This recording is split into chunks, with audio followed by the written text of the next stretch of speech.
Bem, meus amigos do Quinto Elemento, estamos de volta em Vitória, exatamente no Espírito Santo, onde você pode ver aquela famosa antena de televisão no alto do morro, que é uma beleza, né? Brincadeira, meus amigos, mes amis, nous sommes à Paris, exatamente. Nós estamos em Paris, dessa vez vim passar aqui rapidamente 2 dias, enviados finalmente, né, pela produção, para permitir que eu pudesse tomar um vinhozinho, e dessa vez o clima ajudou, mas ajudou mais ou menos, porque hoje é domingo, são 9 da manhã, estão fazendo 10 graus, mas a sensação térmica é de 5 e tem um vento aqui que você não faz ideia do meu sofrimento, estou congelando, mas sobrevivendo. De qualquer maneira, estamos em Paris para falar de geoeconomia. Só que antes eu queria falar uma coisa para vocês. Ontem eu estava numa livraria que eu vou bastante, que se chama Le Cum des Pages, que fica pertinho ali da Rive Gauche, né, que é em Saint-Germain-des-Prés, do lado do Café de Flore, onde o Sartre, né, ia lá sentar e escrever todas as ideias para destruir o pensamento ocidental. Mas nessa livraria geralmente tem livros de filosofia, tem uma série de livros e raramente tem livros que realmente nos interessam do ponto de vista da geoeconomia e da geopolítica. Mas há uma surpresa, havia uma mesa repleta de livros sobre geopolítica, geoeconomia, sobre o novo papel da OTAN e, curiosamente, vindo da França, livros sobre a impostura ecológica. Olha só, e sobre como essa pauta da transição energética é, na verdade, uma grande fraude. As coisas estão mudando, meu caro, as coisas estão mudando. Mas hoje nós vamos falar de algo que parece esquisito. O que isso tem a ver com André Esteves, né? E com o Brasil? Pois é, vamos começar a entender o problema. No meio do mundo fragmentado, emergiu essa crise da Índia e do Paquistão. Só que ela veio do nada ou de fato tinha alguma coisa por trás disso? Alguns meses atrás, ainda no governo Biden, surgiu uma estranha acusação de corrupção contra um empresário chamado Adani. Cara, ele é um dos empresários mais ricos do mundo, dos empresários indianos mais importantes para o desenvolvimento da infraestrutura e da energia na Índia. Atenção, meu caro, sempre a ver com energia e infraestrutura. E, é claro, a pauta da corrupção. Já conhecemos como isso funciona, né? O Adani, ele tem ativos de energia que são estratégicos. E o Soros, através do Deep State americano, sempre tem interesse em comprar esses ativos estratégicos. A história meio que se repete nos lugares. Existe a ideia de acusação de corrupção, o cara entra numa crise reputacional, ele é obrigado a vender os ativos e aí, de fato, alguém vem e compra. É assim que funciona. Mas não é a treta que está ligada a isso. O que aconteceu é que um grupo paquistanês ligado a um determinado grupo terrorista que queria reunificar a Caxemira, apareceu e reivindicou, na verdade, a responsabilidade por um massacre, o massacre de Pahalgam, que mataram 26 pessoas. Depois ele disse que não tinha nada a ver com isso, que as redes tinham sido hackeadas, mas o fato é que a polícia indiana nomeou 2 cidadãos paquistaneses com supostas ligações a esse LET e um cidadão lá da Caxemira como suspeito de serem os atiradores lá do resort, que acabou sendo um ataque mortal contra turistas, como eu disse, em Pahalgam, que é na Caxemira. Bom, após o ataque mortal contra os turistas em Pahalgam, na Caxemira, que deixou 26 mortos, o ministro da Defesa do Paquistão, o Raja Muhammad Asif, alertou que haveria uma incursão militar indiana iminente de invasão ao Paquistão.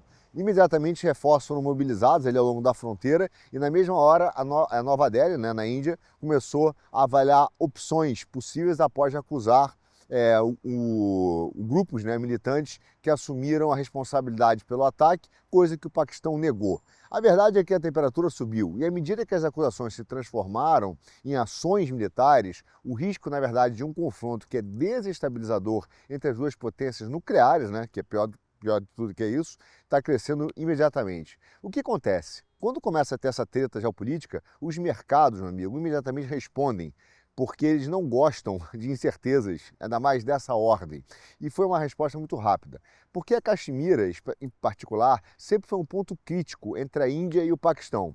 Só que o impasse, nesse momento, está ocorrendo num cenário muito precário mundial, onde o crescimento global é frágil, o apetite ao risco pelos mercados está se deteriorando e as economias estão trocando, né, de uma visão neoliberal rentista para voltar à velha produção industrial nacionalista. Há uma mudança.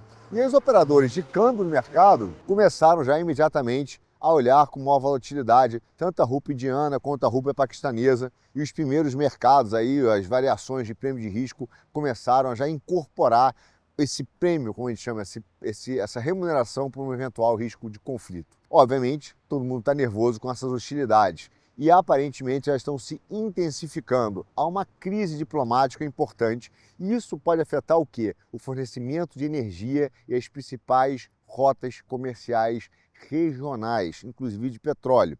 Veja os efeitos internacionais do tamanho dessa confusão que pode virar. Primeiro que a Índia não é um papel pequeno para o investimento global. Ela é a quinta maior economia do mundo, é uma potência de mercado emergente e que atrai bilhões, meu caro, bilhões de investimentos de estrangeiro direto e fluxos para investimento em ações. Um conflito nessa região poderia sim inviabilizar planos de investimento em infraestrutura da Índia. E daí a importância do Adani. Atenção, interromper as cadeias de suprimentos e minar toda uma confiança empresarial e logística. Aí você vai pegar o quê? As multinacionais, que têm uma profunda exposição à Índia, né? Que também não estamos falando apenas de pequenas empresas, não, estamos falando de gigantes de tecnologia e de energia, sentiriam nos seus balanços esses efeitos colaterais. E, obviamente, do outro lado, a economia do Paquistão, que já é pressionada por uma inflação, já tem uma desvalorização grande da rúpia paquistanesa e ainda por cima teria que aumentar uma dívida para poder encarar eventual conflito com a Índia. Ou seja, isso exigiria um apoio financeiro externo, possivelmente empréstimos de aliados como a China ou o FMI mesmo, para poder remodelar toda uma estrutura de infraestrutura de reequilíbrio econômico na região. Ou seja, do outro lado, você também tem os Estados Unidos com as suas batalhas domésticas e impondo à China uma pressão maior sobre a questão das tarifas e refazendo toda uma política diplomática. Esse é o cenário que começou a surgir desse conflito. Imediatamente o que acontece? Os mercados de energia vão ficar mais expostos, não tenha dúvida. Agora, veja bem, claro, você vai dizer, Arthur, mas a Índia e o Paquistão não são grandes produtores de petróleo de primeira linha. É verdade, né? Mas uma pressão no sul ali da Ásia poderia criar uma instabilidade dessas rotas de energia, das rotas de navegação, elevando os custos seguros do transporte, inclusive das cadeias de suprimentos de forma geral, com os preços globais do petróleo bruto sendo sensíveis exatamente a esse risco geopolítico. O que aconteceria também, de forma imediata, como consequência indireta dessa discussão entre eles, são a ruptura de alguns tratados internacionais, como o Tratado das Águas do Indo, pela Índia e o fechamento do espaço aéreo do Paquistão. E aí, obviamente, seria uma grande confusão, inclusive com as companhias aéreas. Esses são os efeitos básicos de um aumento de tensão que poderia surgir dali. Bom, os mercados então de energia estão particularmente, meu amigo, expostos a esse cenário.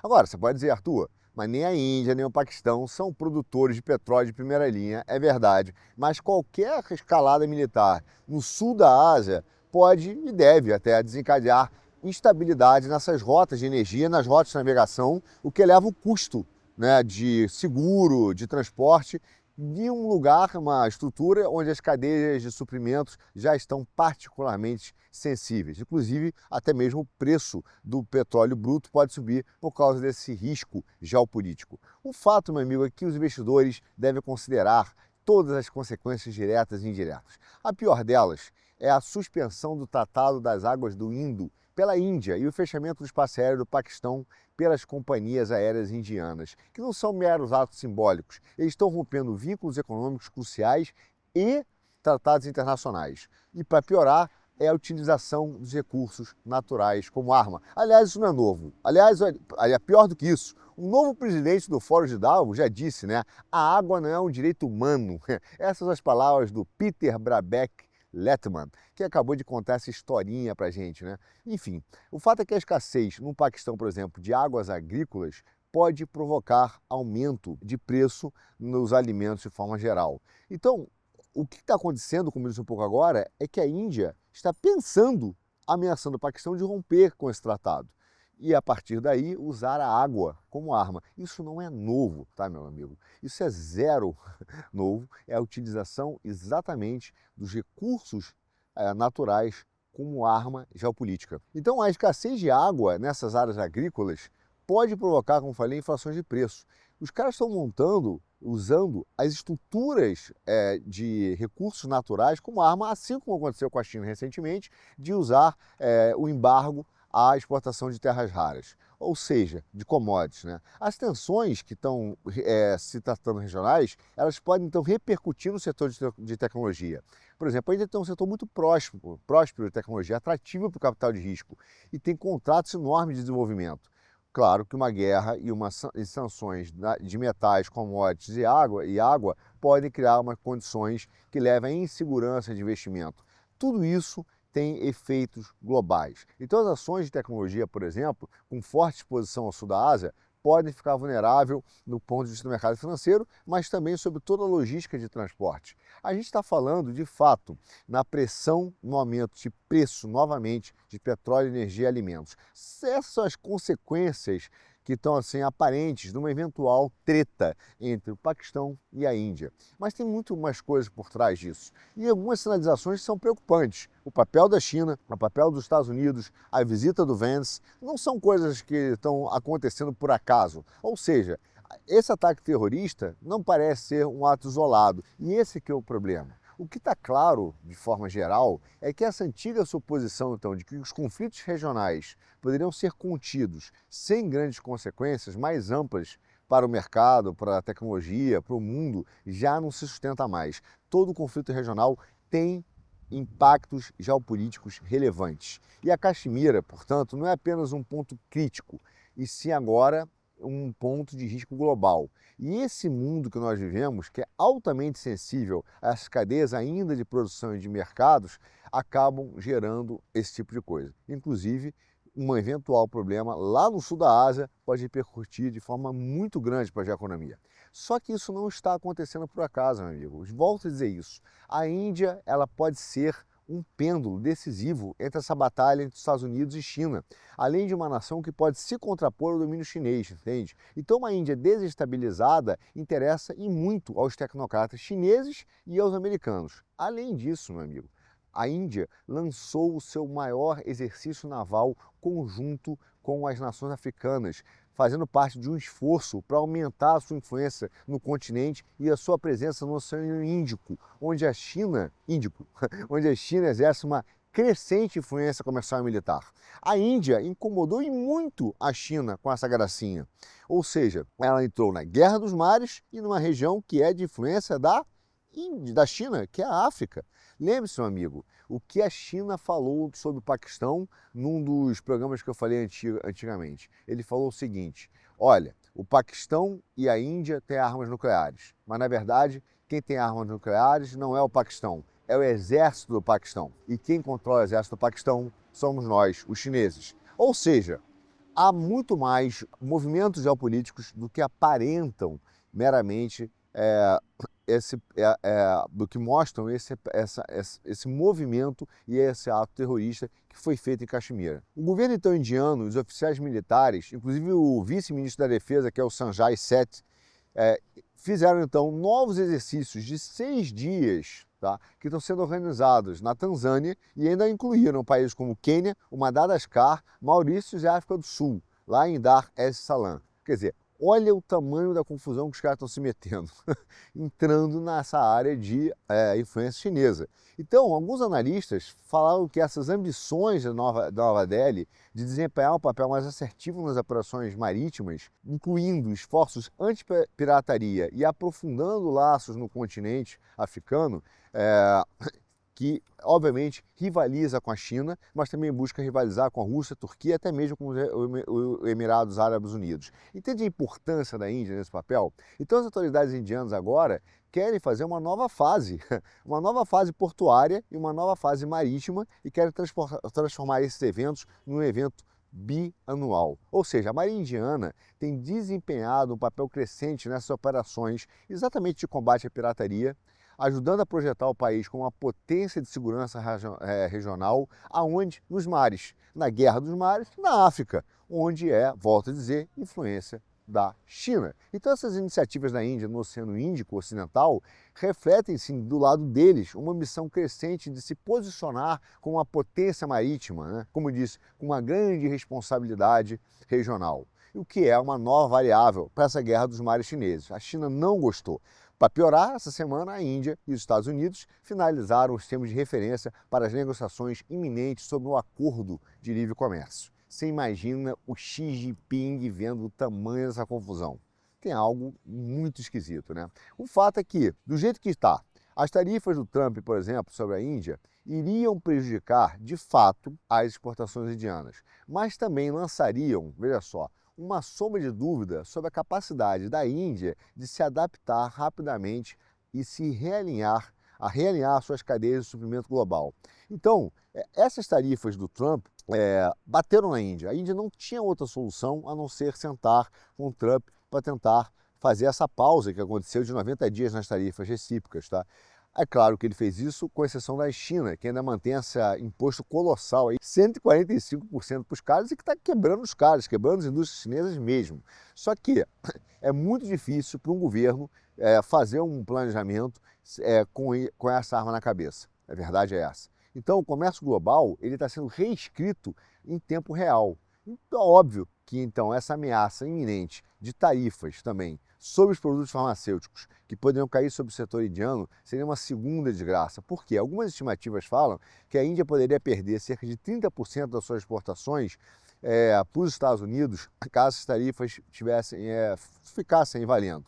Ou seja, a Índia, óbvio que ela olha e vê a China com 145% de tarifa, o Vietnã com 46%, a Tailândia com 36%, o Camboja com 49%, a Indonésia com 32%, Bangladesh com 37%, só que ela sofreu menos, mas sofreu. Por isso que ela tem que sentar e discutir e viu um espaço, né, uma oportunidade também da exportação dos seus produtos, mas de se alinhar, principalmente nas indústrias de texto, máquina, automóvel, brinquedos e semicondutores, com os Estados Unidos. Ou seja, a Índia, meu caro, deve interpretar essa nova realidade imposta pelo Trump como desafio, mas principalmente como uma oportunidade. De forma como já aconteceu. A Índia já enfrentou uma situação semelhante em 91, quando ela teve uma redução brutal das suas reservas cambiais e forçou o país a se abrir. Então, veja, é engraçado, né? Porque, ao mesmo tempo, apesar da representação lá do primeiro-ministro da Índia, que é o Modi, como se fosse um Vishvaguru, acho que é isso, né? Um líder mundial, um homem forte, indomável, a resposta é que a Índia chegou e sentou no colo do Trump para fazer um acordo rápido e tentar fazer um acordo para reduzir esses impostos e imediatamente aceitou importar mais Harley Davidson e whisky. Isso os caras acertaram, né? Pelo menos eu digo para você que foi um golaço dos caras aumentar a venda de moto e whisky. Mas assim, falando sério, eles também anunciaram planos para comprar mais produtos de energia e de defesa dos Estados Unidos para tentar segurar a onda do Trump. Ou seja, os caras sentaram para fazer um acordo. Agora, o cenário para a China, vendo isso, é catastrófico. A Índia é gigante, né? Tem assim, uma população que deve ultrapassar, já ultrapassou em termos de número de pessoas da Índia. Começaram a China a ver também a ofensiva diplomática do vice-presidente do Vance, que chegou a Nova Delhi agora, em 22 de abril, para uma visita de alto nível. E ele, como eu disse no outro programa, levando inclusive a sua família. O Vance levou a esposa, ele levou filhos, e ela é de origem indiana, ela é hindu. E inclusive ele falou que essa homenagem seria essa viagem seria uma homenagem aos seus sogros e aos seus avós maternos, enquanto na verdade o verdadeiro motivo é apertar o cerco a Nova Delhi contra os interesses de Pequim. O fato é que a base industrial da Índia hoje ela é muito alinhada, muito parecida com uma grande linha de montagem. Ela produz bens intermediários, matérias-primas, equipamentos, capital, tecnologia, mas o fato é que tudo isso é basicamente uma linha de montagem para exportação para os Estados Unidos, entendeu? Aí você vê o outro lado. E a China? Bom, a China ela foi responsável por mais de 14% do comércio exterior total da Índia, enquanto as importações indianas são insignificativas para a China porque representou menos de 2%. Ou seja, tem uma assimetria gritante nisso. Se os Estados Unidos são importantes para a Índia, a China também é. Os Estados Unidos hoje aceitam até que apenas 35% da produção seja o que eles chamam de agregar valor, né, para considerar o produto indiano. De maneira que muita coisa vem da China, os caras agregam 35% ali de valor no máximo e depois revendem. Esse modelo deixa a Índia bastante vulnerável ao interesse desses dois grandes países. Ou seja, se ela se inclina para os Estados Unidos, ela corre o risco de uma retaliação chinesa que pode paralisar suas redes de produção. Inclinar-se para a China, ela perde o acesso ao mercado americano. porque parte da produção é feita com coisas da China e ela vende para os Estados Unidos. Esse é o enigma da Índia hoje. O que ela faz? Se junta aos Estados Unidos ou vai no confronto com Pequim? Entende? Como ela vai fazer isso a partir do momento que a sua trajetória econômica e também não está muito boa e ainda por cima ela quer crescer a sua influência regional? Ou seja, há tensões econômicas que são absolutamente relevantes. Agora veja, a arma mais imediata da China nesse movimento seria exatamente a manipulação comercial, porque tem um déficit de 100 bilhões com a Índia esse ano, em 24 e 25. Então, o Pequim poderia impor tarifas ou barreiras tarifárias ou não tarifárias, como, por exemplo, aumentar a fiscalização de produtos agrícolas, os artigos de couro, e isso restringiria o acesso da Índia a mercados chineses, entende? E aí, se os caras quiserem apertar o botão e destruir a economia mesmo, é só restringir as importações de insumos essenciais, que principalmente os precursores farmacêuticos, que é 70% do fornecimento da Índia, os componentes de smartphone e as máquinas industriais. Aí os chineses tacariam uma bomba nuclear econômica na Índia de vez. Em 2020 agora, quando a Índia reforçou o escrutínio sobre investimentos chineses, né, o Pequim retalhou e bloqueou a visita de engenheiro, técnico. Falou, cara, nós não vamos deixar vocês entrarem aqui mais, etc. E isso gerou problemas graves para a China, para a Índia. Então essas restrições paralisariam os setores aí de smartphone, farmacêutico, energia solar, toda a cadeia de suprimentos. Então a Índia hoje, veja, é absolutamente estratégica, está fazendo uma incursão militar, está querendo entrar em áreas militares e também marítimas, aumentar a influência na África, mas ela tem uma dependência da China e dos Estados Unidos. Esse é um nó. Ou seja, a China hoje representa para eles mais de 1/3 do comércio exterior da Índia. Pô, como é que o cara pode, então, abrir mão disso no momento que eles estão com uma grave retração econômica, têm ambições industriais e querem aumentar a sua competitividade global? Entende? Esse é um problema. Por outro lado, a China ainda por cima pode oferecer uma alavancagem financeira, né? Os caras têm 3 trilhões em reservas cambiais e influência significativa hoje nas finanças globais. Então, é óbvio que a Pequim poderia interromper o financiamento comercial, também cortar os financiamentos, restringir o prazo de pagamento e simplesmente apertar a liquidez financeira da China, da Índia. Eles têm, de fato, muitos instrumentos para poder restringir o crescimento econômico, restringir o financiamento das startups indianas e segurar de vez a economia indiana. Então, não é uma situação fácil e por isso que todo esse conflito que está surgindo lá acaba alertando, chamando para eventos que estão muito mais nesse jogo, nessa briga política e geopolítica de bastidores do que parece. Inclusive, meu caro, o que a gente não pode esquecer é que a Índia está onde? Nos BRICS. E a China pode criar vários obstáculos financeiros dentro dessa configuração das indústrias e das iniciativas indianas, da sua expansão de produção doméstica, ou até mesmo junto aos países aliados, né, dos BRICS, a China pode criar esse problema para a Índia.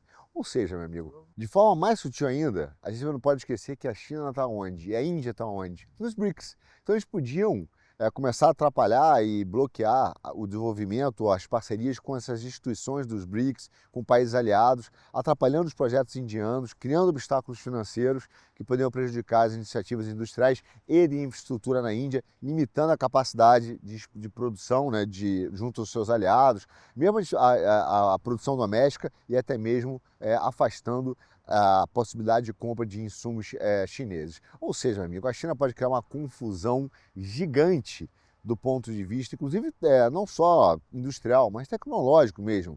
A gente não pode esquecer que as redes 5G e os projetos e cidades de inteligentes da Índia dependem em grande parte da tecnologia das empresas chinesas como a Huawei e a ZTE, entendeu? Então, Pequim pode realmente prejudicar a infraestrutura digital da Índia, restringindo ou até mesmo suspendendo, meu amigo, o suporte técnico. Você imagina o tamanho do estrago. Então veja, o que nós estamos vendo desse conflito me parece que é muito mais uma ação de bastidores de alguns países buscando desestabilizar a Índia do que, de fato, um evento isolado de um grupo que realmente cometeu um ato terrorista e uma chacina, onde morreram as 26 pessoas, e que usaram para isso a questão religiosa, a diferença entre o racha que existe entre o Islã e os hindus.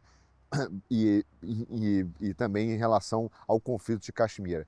Parece que nós estamos vivendo um movimento de desestabilização e da famosa guerra por procuração, o que é muito comum na geopolítica, o que aconteceu agora, né, com a própria questão da Ucrânia e da Rússia, que não deixou de ser uma guerra por procuração, entende? E para onde, e esse é o problema, para onde vai caminhar então? A questão é que também existe o domínio da China, como a gente falou, sobre esses minerais crus essenciais, que são os elementos de terras raras. E isso, tanto para os Estados Unidos quanto para a Índia, representa um risco ainda maior. E para a gente também. Em 2023, agora, a Índia, por exemplo, intensificou a utilização disso para uma série de equipamentos de defesa, energia renovável, carros, né, incluindo os principais minerais, que é o lítio, cobalto, titânio, silício, bismuto e o neodímio. Todos esses metais fazem parte, são importantes. Ela hoje produz mais ou menos umas 7... Ela tem, na verdade, o quinto maior estoque de metais do mundo, tá? Só que ela tem uma capacidade de processamento e refino que é insignificante. Então, eles dependem da China exatamente para poder fazer o refino disso. Pequim controla 87%, meu caro, de todo o processamento global de metais de terras raras, 58% do refino de lítio e 73% de silício. Ou seja, você tem uma dependência de Pequim muito grande. E Pequim está começando a utilizar isso, porque eles sabem que é utilizado para defesa, radares e sistemas também de orientação. Ele está utilizando o embargo desses materiais contra os Estados Unidos e contra a Índia. Ou seja, grande parte do que está acontecendo hoje, dessa guerra comercial, é uma guerra que não tem nada a ver com economia, mas tem a ver com geopolítica, entende? Com interesses estratégicos para criar áreas de interesses e de domínio, que não começou com Trump, mas que também começou exatamente com um processo expansionista, não imperialista necessariamente, mas expansionista chinês. E a Índia, volto a dizer, vou falar várias vezes aqui no nosso programa, meu caro, vai ganhando importância cada vez maior. E diplomaticamente, a China quer isolar a Índia, sim, dentro da Organização de Xangai e dos BRICS, quer botar ela como um parceiro. Ou seja, se ela se aliar com os Estados Unidos, o que a China irá dizer é que há uma traição da China em relação aos seus aliados, aos projetos dos BRICS e da Organização de Xangai, entende? E vão tentar obstruir as iniciativas da Índia nessas organizações. Por exemplo, no BRICS, a China com certeza, né, já está fortalecendo laços com o Brasil e com a África do Sul, né, e está aos poucos tentando marginalizar a Índia e principalmente o que a gente chama da diplomacia de Nova Delhi. Está fazendo política com os vizinhos da China, da Índia, que é Bangladesh, Nepal, toda aquela região, e está acabando com essa política da Índia de vizinhança em primeiro lugar. O enviado chinês, o Zheng Chong, destacou recentemente, né, a importância do projeto do BRI para o sul da Ásia, entendeu? E falando da importância desse desenvolvimento da nova Rota da Seda. Tudo isso vai eliminando e vai minando essa influência regional que a Índia tem. Agora, exercícios militares também estão sendo aumentados. Por exemplo, os exercícios navais no Oceano Índico, pegando os portos de Givadar, Hambantota e Shadowgram, também desafiam esse projeto marítimo indiano, entendeu?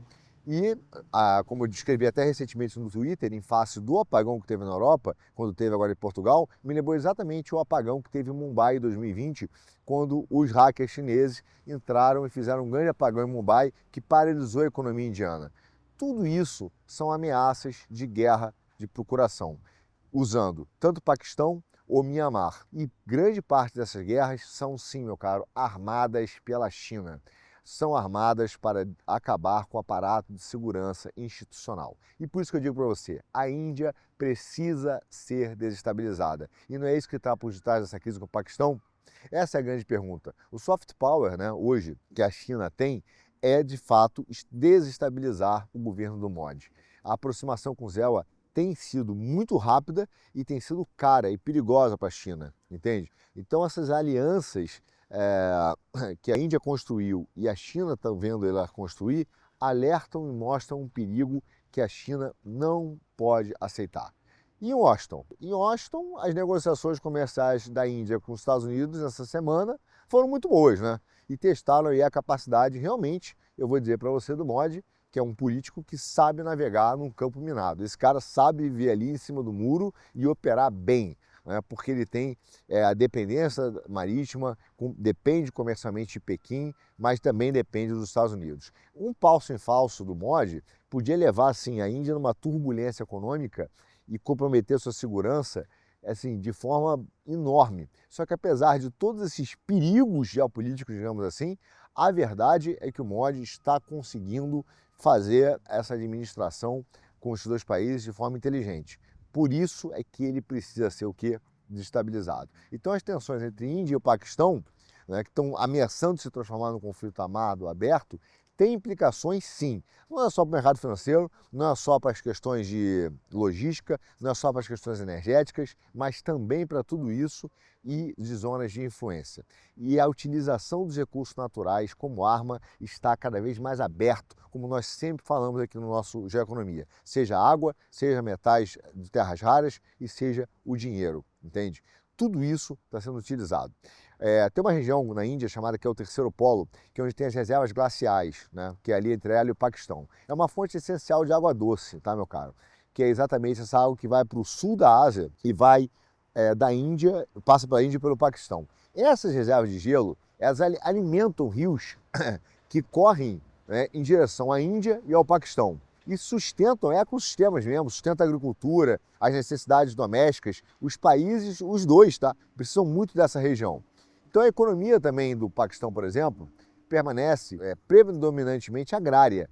E as tentativas mesmo, eles tentaram várias vezes, né, de criar setores industriais, sempre foi limitada pelo baixo nível de investimento estrangeiro e pela instabilidade política lá do Paquistão, que é aquele caos que a gente conhece. Mas o que acontece? Ele tem um setor agrícola que é importante e que depende muito desse rio, que é o rio Indo, e que continua a sustentar ou ser fonte da maior parte do meio de subsistência. O que esses caras começaram a ver? Que os agricultores e os pequenos produtores rurais dependem fortemente dessa irrigação, tá, pelos canais da extração, não só do rio, mas de extração de água subterrânea mesmo. Só que essas águas, por exemplo, elas subterrâneas já estão sendo extraídas a níveis insustentáveis. Então os aquíferos já têm um nível de esgotamento muito alto.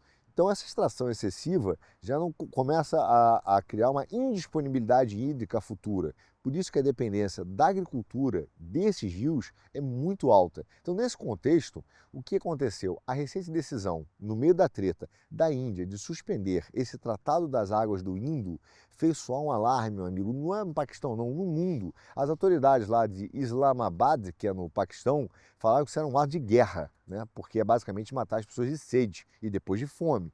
Então começaram a avaliar que inclusive eles não poderiam, o tratado não previa nem mesmo uma eventual suspensão dele, porque ele foi assinado, é muito doido, ele foi assinado em 1960, né? Mais ou menos. O tratado ele concedeu, então, explicitamente, acesso às águas dos rios ocidentais, que é o Indo, o Jhelum e o Chenab.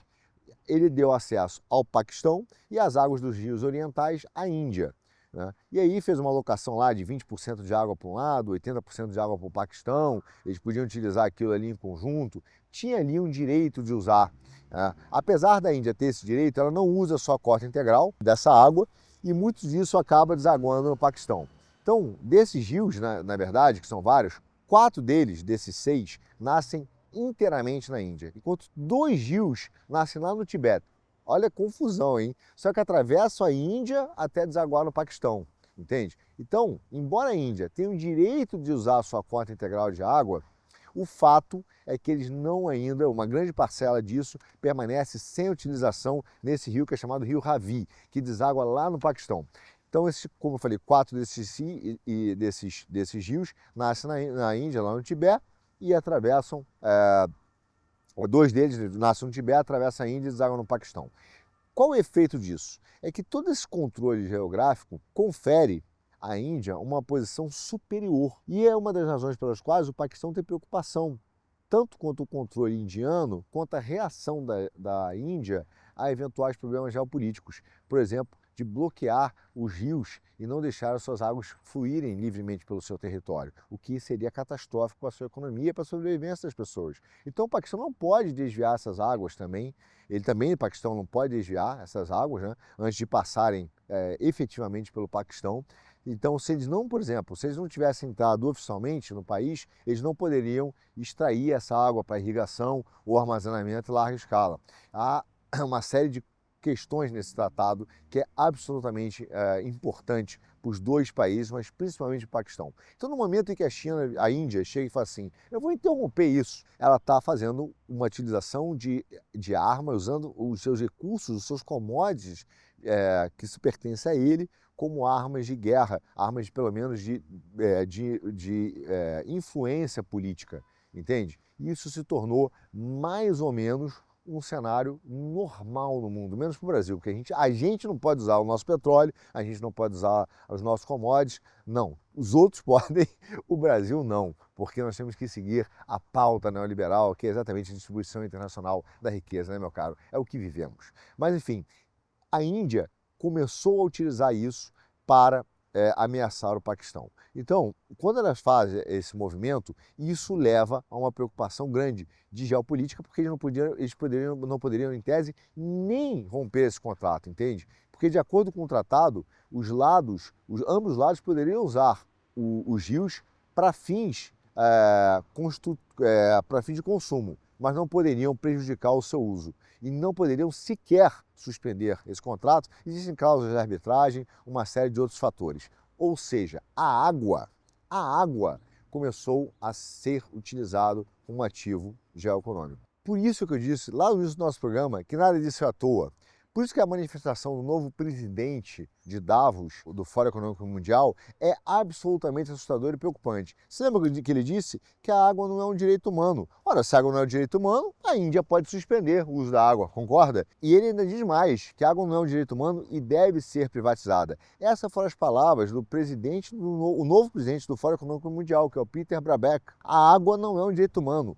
Isso está começando a se tornar uma pauta econômica, entende? Então, na medida que a Índia toma essa decisão, nós começamos a olhar e falar assim, há algo que está sendo feito para criar uma lógica de mercado neoliberal sobre ativos de commodities no mundo todo, inclusive a água, seja para criar uma lógica financeira sobre ela, seja para criar uma lógica geopolítica. Pois bem, meu caro, então na medida agora que a China se aproxima e está pendendo para o ZEWA, seja pela visita do Vance, pela questão da energia, petróleo, os alimentos, o que nós estamos vendo é uma crise internacional que foi feita pelo Paquistão, mas com influência chinesa e que coincidências geopolíticas. Agora veja, isso atinge o Brasil. Recentemente, saiu uma matéria falando assim, ó, do André Esteves, né? Dizendo que o André Esteves, o BTG, é a Goldman Sachs dos trópicos. Mas veja você, meu caro, veja você. Isso é um elogio? É quase o seguinte, cara, você é a sombra de um cara grande, né? Você tipo assim, você é o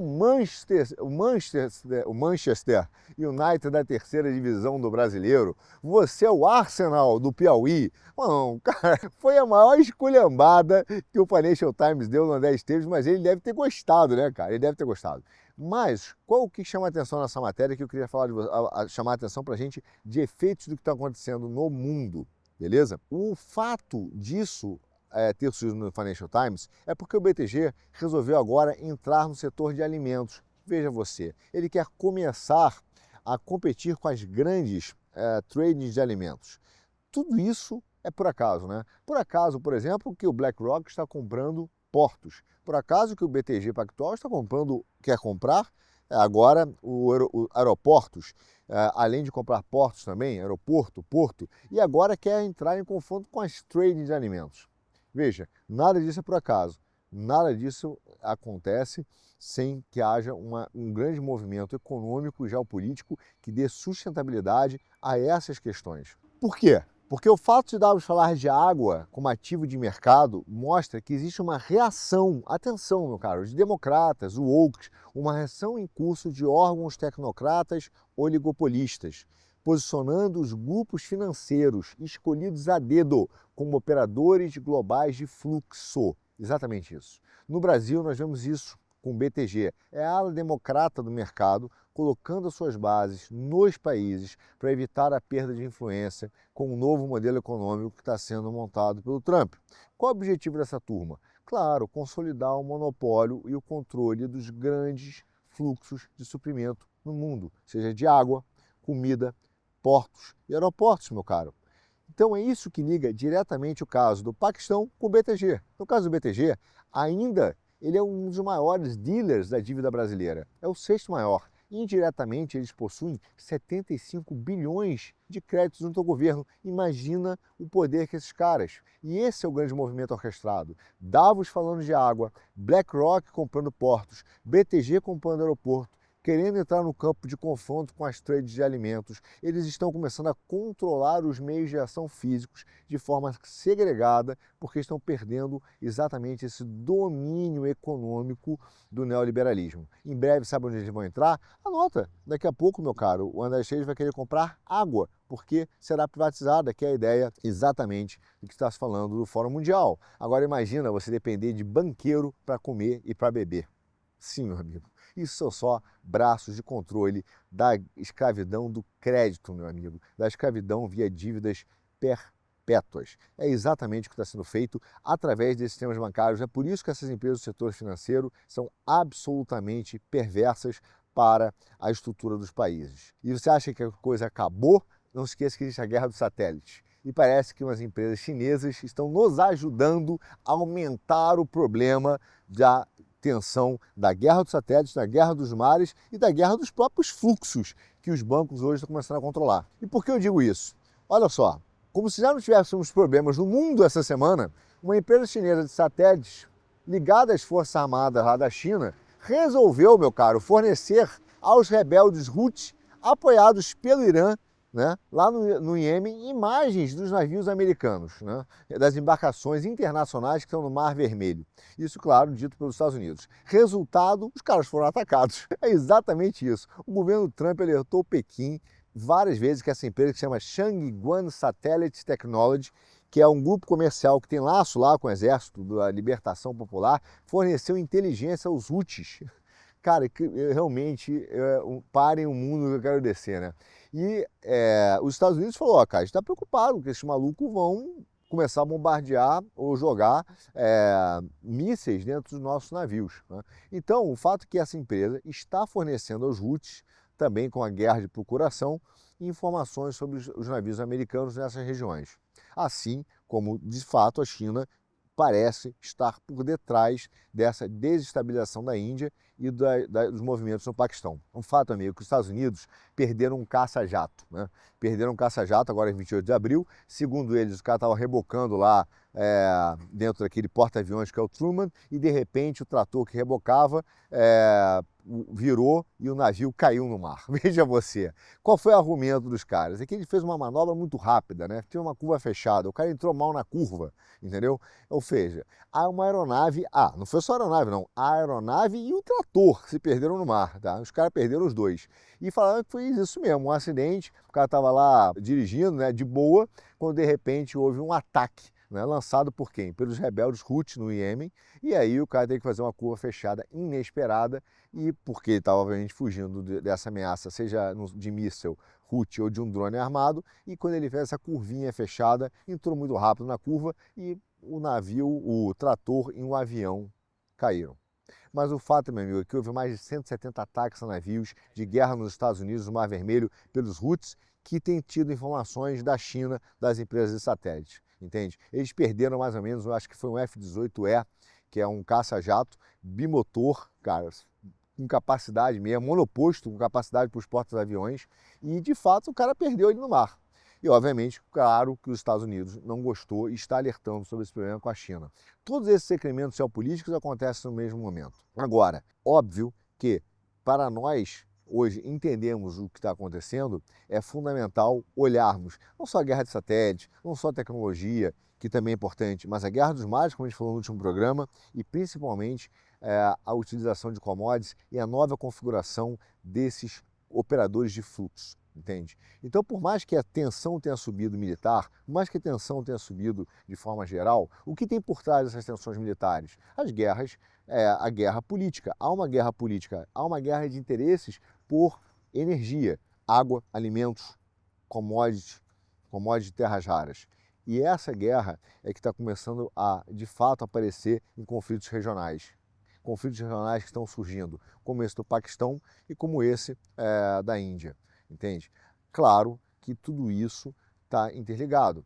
A estrutura logística, por exemplo, que os Estados Unidos têm para proteger, para poder fazer a rota de comércio, que a China tem para fazer a rota de comércio, ela é ameaçada pela presença dos porta-aviões americanos lá. E é por isso que, de certa forma, o Irã tem patrocinado os Houthis e tem patrocinado, junto com a ajuda da China, para atacar os Estados Unidos e deixar essas áreas do marítimo ali livre para poder, de fato, continuar sendo uma influência total chinesa. Agora, o que chama a atenção é como os Estados Unidos, como os navios americanos não conseguiram identificar a presença desse míssil Houthi ou a presença do drone, a ponto o cara ter que fazer aquela curva no final, né? Dar o cavalo de pau no mar, né? E os porta-aviões ali, ter que perder o trator perdeu um avião que estava sendo rebocado, entende? E você está falando de um porta-avião que é o Truman, que, meu amigo, é um porta-avião de respeito, não é um porta-avião qualquer. Acho que aquele porta-avião cabe até 6.000 pessoas dentro daquele porta-aviões. Ou seja, nós estamos falando de uma estrutura, cara, parruda. Tudo isso acontecendo no mesmo momento geopolítico. Agora, meu amigo, vamos lá, só um parêntese. Se a história da curva fechada for verdadeira mesmo, né, esse é o ponto, a verdade é que isso é uma vergonha para o cara ter que fazer uma manobra evasiva para poder evitar um drone. Então, acho que a explicação do governo americano tinha que ser um pouco melhor do que está acontecendo, e porque eles não perceberam um drone ou um míssil voando a baixa altitude e que não foi captado pelo radar. Essas coisas têm que ser melhores entendidas, porque nós estamos vendo questões militares bastante pesadas, principalmente nessa região do Golfo Pérsico e do Mar Vermelho, que eu volto a dizer, são afetados ali. Aliás, o radar, para dar uma amenizada nos Estados Unidos, esses radares ali são afetados pelos dutos, tem uma zona que é indetectável mesmo, né? Um ponto cego em algumas dessas regiões. Mas, de qualquer forma, não dá para a gente dizer o seguinte, tá tudo bem, não é verdade? Então, a gente tem que começar a perceber que, de fato, não estamos apenas numa guerra comercial, mas essa guerra comercial já aparece em vários momentos como guerra quente ou guerra de sabotagem. É um novo perfil de guerra, não é uma guerra quente direta entre países, mas se utiliza sabotagem, se utiliza guerra civil, né? Essas incursões e até mesmo o crime organizado. Então, esse é o cenário que passa por todas essas questões que a gente viu essa semana, meu caro. Então, meu caro, é claro que os Estados Unidos têm que explicar como uma potência de terceira categoria, como os Houthis, né, pode ameaçar um porta-avião norte-americano, entende? Com armas que são claramente inferiores. É óbvio que isso teve ajuda de terceiros e isso são formas de guerra quente que estão sendo feitas hoje, utilizando dessas incursões, dessas sabotagens como instrumentos de guerra quente. No mesmo momento, não é à toa em que a China enfrenta, por causa das tarifas, uma luta pela sobrevivência das suas empresas. As vendas para o mercado americano despencaram. São fabricantes de brinquedos, móveis e camisetas e produtores de metal que sentiram esse efeito da tarifa do Trump. Então, a China precisa recuperar o seu domínio econômico voltando para a economia liberal, que é o que ela precisa. Porque, do jeito que está hoje, várias empresas suspenderam a produção e colocaram os funcionários em licença. O fato é que a política, essa nova forma mundial que o Trump está fazendo, atingiu a China em cheio. Eu estou falando de coisas pequenas, falando de fábrica de semicondutor, fábrica de carro, que está se esforçando para manter as operações funcionando. Alguns empresários chineses compararam essas tarifas às interrupções da cadeia de produção da época da pandemia, meu cara. A coisa tá feia na China. E é óbvio que ela vai começar, então, não só estabelecer, como já tem estabelecido, um diálogo de bastidores com os americanos, mas também tentar recuperar, remontar esse sistema de zonas de influência, nem que seja através de guerras de procuração. Por isso que eu digo que o mundo de um século chinês será um mundo onde os conflitos regionais serão maiores. E veja bem, os movimentos financeiros oligopolistas, que envolvem Soros, BlackRock, Esteves, estão então reagindo a isso e querendo montar, serem operadores desse novo controle de fluxos. Por quê? Porque os liberais, eles não precisavam não só da divisão internacional do trabalho, mas da administração internacional dos recursos, entende? E nesse momento em que a volta da economia dos países querendo ser soberanos e produzirem os seus próprios ativos, eles perdem esse controle global. É necessário então o quê? Começar a estabelecer os controles regionais. Para isso, elege-se operadores de fluxos, eles começam a comprar infraestrutura, eles começam a comprar água, eles começam a comprar comida, compram a dívida dos países, no caso os bancos já têm, então eles usam o instrumento de dívida como instrumento de pressão, e ainda por cima controlam os meios de ação e principalmente alimentos e produção. Basicamente, essa é a estrutura do mundo hoje, desse mundo muito fragmentado. É um mundo que é confuso para todos nós, para mim também, meu caro, não é só para você. Então veja, você tem uma crise no Paquistão com a Índia, que de repente surge por uma guerra de procuração causada pela China, aparentemente, né, e que envolve e que mexe no âmago de uma disputa territorial, histórica entre os dois países, mas também religiosa, que é o conflito entre os hindus e o Islã. Ao mesmo tempo, os muçulmanos e os hindus, em uma disputa territorial. Veja, é um mundo onde começa-se um conflito baseado entre Paquistão e Índia. Quando você vai ver, a priori, parece que é um conflito territorial, feito por um grupo terrorista, mas que também remonta a questões religiosas. Há um conflito entre o grupo muçulmano e o grupo hindu. Aparentemente, com esse pretexto. Quando você vai ver, se trata de um movimento de desestabilização por procuração vindo da China, por causa dos recentes movimentos da Índia de se aproximar dos Estados Unidos e principalmente de começar a pender para fazer acordos comerciais que acabam tornando a sua indústria mais potente. E ao mesmo tempo, no momento que essa desestabilização ocorre de um possível confronto militar, de um aumento de uma tensão militar, ela também serve para fazer uma desestabilização política, claro, porque a Índia hoje está se aproximando dos Estados Unidos, sim. Ela hoje está pendendo para fazer acordos econômicos, porque ela não pode perder esse mercado, sim, mas ela também não pode perder a sua cadeia de produção que depende da China. Mas ela começa a sinalizar que vai topar os acordos comerciais e as tarifas feitas pelo Trump e as condições impostas pelo Trump. O que acontece com isso? Não é apenas uma questão de ganho e perde econômico, é que se fortalece a troca de todo o modelo econômico mundial que está sendo proposto pelos Estados Unidos. O fim desse liberalismo globalista que não favoreceu a classe trabalhadora e que agora está sendo trocado por um sistema montado em Alexander Hamilton, que busca trazer as indústrias de novo para dentro dos países. Surge esse conflito. O que a Índia reage? Reage de uma forma muito pragmática, mas talvez fosse esperado por esses globalistas. Eu vou cortar a sua água. No momento em que o Fórum Econômico Mundial diz que a água não é um direito humano, não há nenhum problema cortar. Sabe qual é a derivada disso? É que esses operadores globais vão dizer, será que os estados, será que os países realmente são os melhores entes para fazer a gestão dos ativos estratégicos ou dos recursos naturais? Não é melhor fazer isso de uma forma técnica? E adivinhe quem vai se apresentar para fazer a gestão de uma forma técnica? BlackRock, BTG, George Soros, entende? Então esses caras utilizam desses movimentos geopolíticos, dessas tensões e do medo para começar a criar aquilo que a gente chama de doutrina de choque, começar a criar uma crise geopolítica para assim aí, a partir daí, começar a se apropriar dos ativos estratégicos dos países. A tendência natural será dizer que é absurdo cortar a água das pessoas, né? Não se deveria fazer isso. Isso é uma questão racional, é uma questão técnica, né? É uma questão que deve ser privatizada. É para isso que onde o Fórum Econômico Mundial está apontando, é daí que vem a ligação entre a pequena e aparente simplória, que não tem nada de simplória, crise entre Índia e Paquistão e os efeitos disso, inclusive para o Brasil. E que mostram que esse movimento do BlackRock, do Fórum Econômico Mundial e do Soros não é isolado, tanto que no Brasil surge o nosso queridíssimo, BTG, dizendo que vai comprar aeroportos, portos e agora quer enfrentar as tradings globais de comida, porque o Brasil quer ser o provedor de comida mundial. E quem que vai fazer essa gestão? O povo brasileiro, dos seus próprios ativos? Não.